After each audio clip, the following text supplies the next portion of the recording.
Mukunda first ever factory outlet Mega Vaddanam sale. Zero making charges. అన్ని Mukunda branches లో లభించును. ప్రేక్షకులందరికీ నమస్కారం. మరి దసరా శరణ్ నవరాత్రులు ఈ సందర్భంగా చాలా చాలా ప్రత్యేకమైన ప్రోగ్రామ్స్, ప్రత్యేకమైన రెమెడీస్ వనజకు అందిస్తూ ఉన్నారు కదా. అమ్మవారిని మనం అనేక రకాల నామాలతో పూజిస్తూ ఉంటాం. ముఖ్యంగా తాంబూల ప్రియ అని కూడా అంటూ ఉంటాం కదా. మరి ఈ తాంబూలానికి సంబంధించి చాలా ప్రత్యేకమైన విశిష్టత ఉంది అట. ఒక్కసారి వనజక్క మాటల్లో తాంబూలం ఎలా తయారు చేయాలి ఒక్కసారి లైవ్ లో చూపిస్తూనే దానికి సంబంధించిన డీటెయిల్స్ కూడా తెలుసుకుందాం. ఈ నవరాత్రుల్లో తాంబూలాన్ని ఏ విధంగా అమ్మవారికి అందించాలనేది కూడా తెలుసుకుందాం. నమస్తే వనజక్క. వనజక్క, మరి అమ్మవారిని తాంబూల ప్రియ అంటాము అంటే తాంబూలం చాలా ఇష్టమనా? అసలు దాని పూర్తి అర్థం ఏంటి చెప్పి ఒక్కసారి లైవ్ లో తాంబూలాన్ని మీరు ఎలా తయారు చేస్తారు, అమ్మవారికి ఎలా నివేదిస్తారో కూడా ఒక్కసారి. లలిత సహస్రనామాల్లో ప్రతి ఒక్కటి ఉంటది. అమ్మవారికి ఏం ఇష్టం, దద్దోజనము, గూడ అన్నము, అలా అందులోనే తాంబూల ప్రియ అని కూడా అంటారు కదా. సో ఆ తాంబూలం అమ్మవారికి మనం ఎలా అంటే ఒక్కొక్కరిది ఒక్కొక్క పద్ధతి ఉంటది. కొంతమంది ఉదయాన్నే అమ్మవారికి ఈ నవరాత్రిలో నైవేద్యం ఏ రోజు నైవేద్యం ఆ రోజు పెట్టేసి అమ్మవారికి తాంబూలం కూడా ఎవరికి అంటే ఒక్కొక్కరి పద్ధతి, కొంతమంది చేసుకునే పద్ధతి, కొంతమంది పెడతారు పెట్టరు. అయితే మేమేం చేస్తామంటే ఇక్కడ మా ఇంట్లో పద్ధతి ఏంటంటే ఉదయాన్నే పూజ చేస్తాము, మళ్ళీ సాయంత్రం పూజలో మార్నింగ్ అంతా ఉపవాసాలు ఉండి సాయంకాలం మళ్ళీ పూజలు చేసి లలిత సహస్రనామాలు చదివి ఏ రోజు ప్రత్యేక పూజ ఆ రోజు చేసిన తర్వాత అమ్మవారికి మహానైవేద్యం పెడతాం అనమాట. ప్రతిదీ అన్నీ పెట్టి ఆ మహానైవేద్యంతో పాటు అమ్మవారికి అన్నం, మనం ఎలాగైతే అన్నం తిన్నాక తాంబూలం తింటాం కదా, తింటే మంచిది అంటారు కదా ఆయుర్వేదం ప్రకారం. తాంబూలం తింటే మంచిది. అలాగే అమ్మవారికి కూడా తాంబూలం అంటే చాలా ఇష్టము.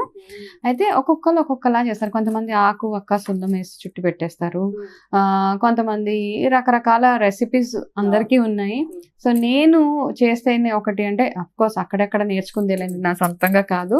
సో నేను చేసేది ఏంటంటే మనకు ఉంటది కదా, ఓకే ఇది వేస్తే బాగుంటది, అవి వేస్తే బాగుంటదని. సో అలా నేనేం చేస్తానంటే మా అమ్మవారి సాయంత్రం పూజ అయిపోగానే అమ్మవారికి తాంబూలంతో సహా అంటే భోజనం అంటే నైవేద్యం పెట్టేసిన తర్వాత అమ్మవారికి అలాగా తాంబూలం పెడతాను అనమాట. ఆ తాంబూలం చక్కగా 4-5 తయారు చేసి పెట్టి అమ్మవారికి అలా పెట్టేస్తాను అక్కడక్కడ. దాని తర్వాత మా ఇంట్లో అది తినేస్తాం. మరి అది వదిలేయలేం కదా అలాగా. సో ఎలా సింపుల్ గా మనం ఎలా చేసుకోవాలో చూపిస్తాను. ఓకే, ఇవన్నీ మన తాంబూలం సామాను. పాతకాలంలో ఏంటంటే డబ్బీ ఉండేది, పాన్ డబ్బా.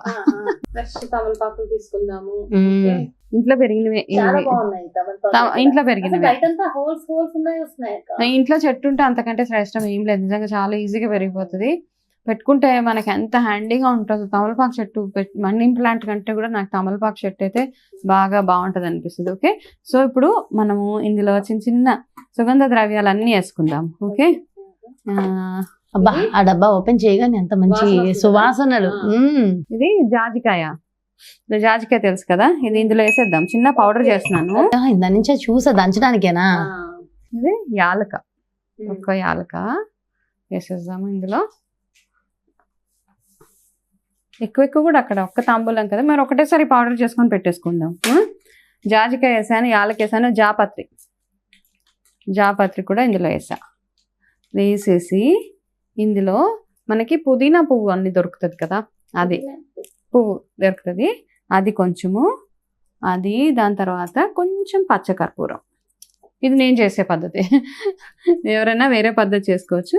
అయితే దీన్ని ఏం చేద్దామంటే చిన్నగా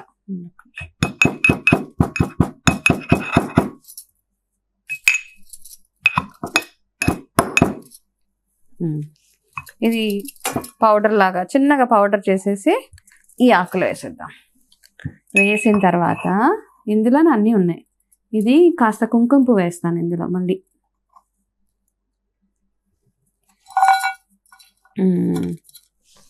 ఈ కుంకుమ పువ్వు అయిపోగానే ఇప్పుడు తీయగా ఉండాలి కదా, కాబట్టి తేనె. ఇందులో తేనెకి బదులు మనం పటిక బెల్లం వేసుకోవచ్చు. అన్ని తేనె పటిక బెల్లం రెండు కూడా వేసుకోవచ్చు, నో ప్రాబ్లం. కొంచెం కొబ్బరి తురుము కూడా వేయచ్చు, కానీ నేను వేయను అసలు కొబ్బరి తురుము. ఇలాగే చాలా రుచిగా ఉంటుంది అనమాట. అంతే, ఇలా సింపుల్గా చేసేసి మనము ఇలా చుట్టేసి దీనికి ఒక లవంగా గుచ్చేద్దాం. అయిపోయింది. అంతే. ఇది అమ్మవారి తాంబూలం రెడీ. అయితే ఈ తాంబూలాన్ని అమ్మవారి దగ్గర ఏ సమయంలో పెట్టాలి? ఆఫ్టర్నూన్ అయినా? అంటే మనం మహానైవేద్యం ఎప్పుడు పెడతారు అమ్మవారికి? అప్పుడు మధ్యాహ్నం 12 గంటల ఆ టైం. 12 లేదా అంటే మార్నింగ్ అంతా ఉపవాసం ఉంటాం కదా, ఉపవాసం ఉండి మళ్ళీ సాయంత్రం మనం మహానైవేద్యం పెట్టి అప్పుడు అమ్మవారికి పెట్టేసి హ్యాపీగా ఇది మన ఇంట్లోనే ప్రసాదంగా తీసుకోండి. తీసి రోజు వేస్ట్ చేయకుండా తినేసాను. అండ్ అంటే దీనివల్ల హెల్త్ బెనిఫిట్స్ కూడా, తమలపాకులో కాల్షియం ఉంటుంది, అందులో వేసే యాలకల వల్ల అరుగుదల బాగుంటది. ఇట్లా ఆయుర్వేదం ప్రకారం యాలకలు తింటే ఒంట్లో నీరు తగ్గిపోతుంది. ఇట్లా చాలా ఉన్నాయి అందులో. జాజికాయ జాపత్రి అవి తింటే నిద్ర బాగా పడుతుంది. కుంకుమ పువ్వు స్కిన్ బాగుంటది. అయితే ఇప్పుడు దసరా నవరాత్రుల్లో మీరు ఎలాగో నిద్ర అన్నారు కాబట్టి చాలా మందికి నిద్రలు ఉండవు. మరి ఎలాగో ఆధ్యాత్మికత ఆరోగ్యంతోనే ఉంటుంది కాబట్టి ఒక్కసారి ఆరోగ్యానికి సంబంధించి కూడా మాట్లాడుకుందాం అక్క. ఇప్పుడు అంటే ఇందులోనే చెప్పేస్తాను. నార్మల్ గా ఏంటంటే మనకి ఒకటి స్ట్రెస్ ఉంటుంది, నవరాత్రి పొద్దున్నే లేవాలి, పూజ చేసుకోవాలి అనేసి. కొంతమంది బాగా ఉదయాన్నే లేస్తారు. ఆ లేసే టెన్షన్ లో ముందు రోజు నాకైతే నిద్ర పట్టదు. ఈ నవరాత్రుల టైంలో నాకున్న బిగ్గెస్ట్ ప్రాబ్లం ఏంటంటే నెక్స్ట్ డే లేవాలి, ఇవన్నీ చేయాలన్న ఒక సైకలాజికల్ గా ఉంటది కాబట్టి. సో ఏం చేద్దామంటే ఇలా నవరాత్రులు చేసేటప్పుడు ఒకటి ఎక్కువగా వాటర్ తాగండి. మరి ఈ కట్టిక ఉపవాసం అంటే పడిపోతారు కాబట్టి నీళ్ళు ఎక్కువ తాగడము, కొంతమంది నీళ్ళు తాగమంటారు. సో వాళ్ళు కొబ్బరి బొండాలు, పళ్ళు అలాంటివి ఏదో ఒకటి తింటూ ఉండండి. మరి ఈ 9 రోజులు అవగానే పడుకోవద్దు. అంటే పళ్ళు అవి తింటాను, అంత ఉపవాసం ఉండలేను, నేను పడిపోతాను.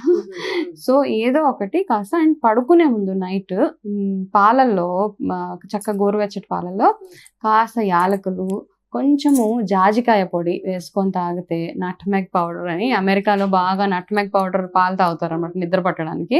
సో ఆ నట్మెగ్ అంటే ఏమీ కాదు, జాజికాయ. దాన్ని చక్కగా పౌడర్ చేసుకొని పాలలో కాస్త మరగబెట్టి, పంచదార ఎంత తక్కువ వాడితే అంత బెటర్. నిద్ర పట్టాలి అంటే వితౌట్ షుగర్. ఒక చిన్న డౌట్ ఇక్కడ, ఇప్పుడు ఇక్కడ నిద్ర పట్టడం ఇంపార్టెంట్, పొద్దున్న తెల్లవారుజాము లేవడం కూడా అంతే ఇంపార్టెంట్ కదా.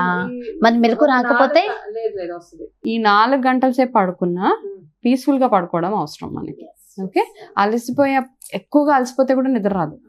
అతిగా అలసిపోయినప్పుడు కూడా చూడండి చాలా నిద్ర పడుతుంది మనకి. సో ఈ నవరాత్రిలో కొంచెం హడావిడి ఉంటుంది, పేరెంటాలు వెళ్ళాలి, లేకపోతే పూజలు ఇవన్నీ ఉంటాయి కాబట్టి రాత్రి పడుకునే ముందు మాత్రం పాలల్లో, మంచిగా గ్లాసుడు పాలల్లో కాస్త యాలకులు, కొంచెం జాజికాయ వేసి తాగేస్తే, గోరువెచ్చటి పాలు, మంచి చక్కటి పీస్ఫుల్ నిద్ర. అంటే మనం 2-3 గంటలు పడుకున్నా ప్రశాంతంగా పడుకునేలాగా నిద్ర.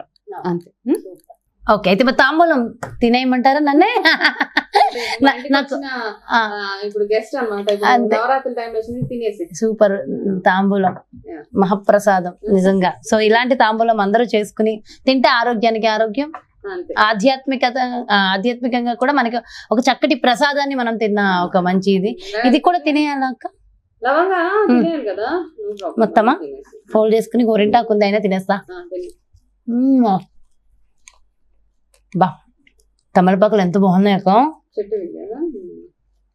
చాలా బాగుంది అమ్మవారి ప్రసాదం నిజంగా. అది కారంగా తీయగా అలా ఉంటాయి, అవన్నీ వేసాం కాబట్టి.